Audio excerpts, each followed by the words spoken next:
what can feel really heavy is that pin of authorship of our own lives. That heaviness of responsibility for the situation we find ourselves in. We are back with another reflection on the daily Vedantic. One of the episodes that I hear from people quite often about is an episode on regret. And you can just probably Google it to find it if it's not easy. Right at your fingertips in your podcast player. But in that area code of what this philosophy says about regret, it says something very similar about pity. So if you didn't catch that episode,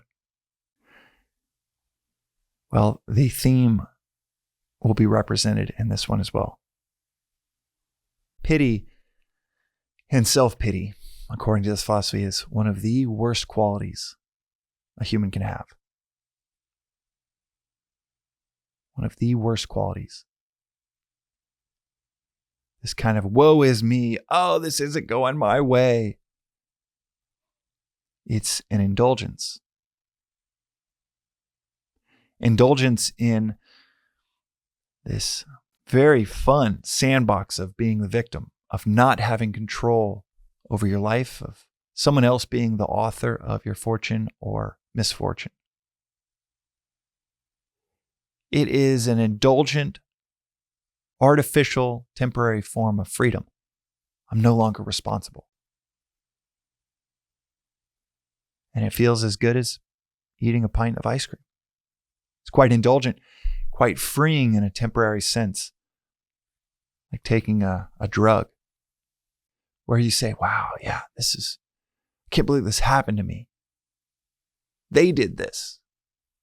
The world is this way, and this is what's happening to me. And it's one of the worst qualities a human can have because, one, it's untrue. We are the authors of our fortune or misfortune, despite what the world will try to tell you over and over again and manipulate you into their group to get you to join, sign up, pay dues. That is, anytime someone trying to get you to join a group, you're being manipulated. Anyone handing out pamphlets and they don't care whether you join the group or not. There is no group entity. There is no structure where you're trying to move in block to make something happen. Totally different story. Could be helpful. Could also be completely trash. But anyone that's handing out a pamphlet, it's like, sign up for this, be a part of what we're creating, literally or metaphorically. Help us make this happen. You are being manipulated. Like a company trying to sell a product and get the money in your wallet. If that's their goal, is the money in your wallet, well, a group so often, their goal is to have your energy, your footsteps, your vote, your voice towards making something happen that they, oftentimes small little oligarchical minority, what they want to make happen. And they're convincing you it's your problem too, and you should want the same solution. So anytime someone's trying to recruit you in a group, and every example, from organized hierarchical religion to joining some club in high school. Don't get me wrong, there are collective benefits to groups. And that's why they start to form them. But it's usually for an instrumentation towards something else. And that is just a slight aside to how people want you to perceive the world from a lens of victimhood. And like I said, it tastes sweet to view the world from a place of victimhood. Because you get to relinquish what can feel really heavy is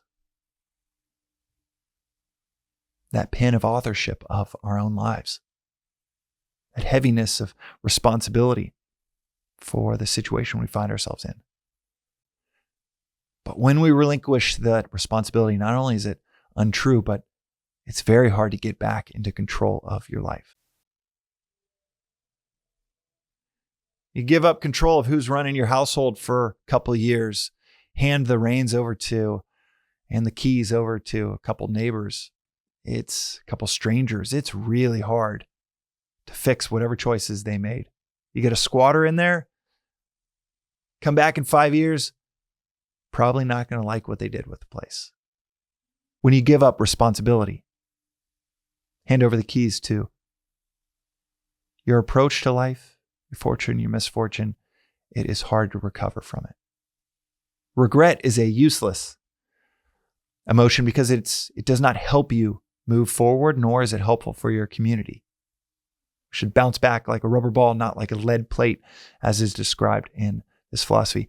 And with pity, it's also not only not useful for your community, but it digs you into a trench, into a hole that's very hard to dig out of.